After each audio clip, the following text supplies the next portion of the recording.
উহুদের যুদ্ধে মুশরিকরা তাকে বলছে, কি রে মহিলা মানুষের মতো ঘরে বসে থাকবি, তুই না বেটা মানুষ, পুরুষ মানুষ, এগুলো তো মহিলা মানুষের কাজ।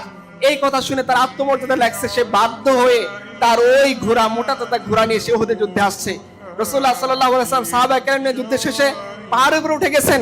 সে তখন তার ওই ঘোড়ায় চড়ে, সে জানে আজকে তার শেষ দিন, হয় তাকে মুহাম্মদকে শেষ করতে হবে সাল্লাল্লাহু আলাইহি সাল্লাম, আর মুহাম্মদ সাল্লাল্লাহু আলাইহি সাল্লাম তাকে শেষ করবেন।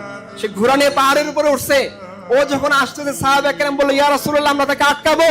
আল্লাহ রাসূল বলেন, না, তাকে আসতে দাও।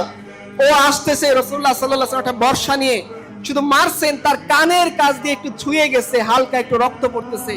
সে গিয়ে আবু সুফিয়ানের কাছে বলতেছে যে, আবু সুফিয়ান আমি তো শেষ হয়ে গেলাম। আবু সুফিয়ান বলছে, আরে বেটা তুই না পুরুষ মানুষ, সামান্য একটু কানের নিচে আঘাত লাগছে, একটু ফুটায় ফুটায় রক্ত পড়তেছে, আর তুই বলতেছিস তুই শেষ হয়ে গেছিস, কারণ কি? সে বলতেছে, আরে আমি যে ব্যথা পাইতেছি তোমরা এটা বুঝতেছো না। মুহাম্মদুর রাসূলুল্লাহ সাল্লাল্লাহু আলাইহি ওয়াসাল্লাম আমাকে মক্কায় থেকে বলছিল যে মক্কার বাইরে যদি তার সাথে আমি মুখোমুখি হই, সে আমার আস্ত রাখবে না। আজকে যদি মুহাম্মদুর রাসূলুল্লাহ আমার দিকে থুতু নিক্ষেপ করতে, আমি মারা যাব। সেই ভয়ে মক্কার দিকে রওনা হয়েছে, প্রথমে সে মারা গেছে। তাহলে বলেন এই সমস্ত ঘটনা থেকে কি প্রমাণ করে মুহাম্মদুর রাসূলুল্লাহ সত্যবাদী না মিথ্যাবাদী? আজকে মুসলমান বলে মুহাম্মদুর রাসূলুল্লাহ মিথ্যা বলতে পারে, নাউজুবিল্লাহ। সে সেকুলার এডুকেশনে পড়ে, সে কার্ল মার্কসের আইডিওলজি দিয়ে, সে মিশেল ফুকুর আইডিওলজি দিয়ে, সে এরিস্টটলের আইডিওলজি দিয়ে, বিজ্ঞান সূত্র দিয়ে, নিউটনের সূত্র দিয়ে সে আল্লাহ রাসূলকে মাপতেছে, নাউজুবিল্লাহ।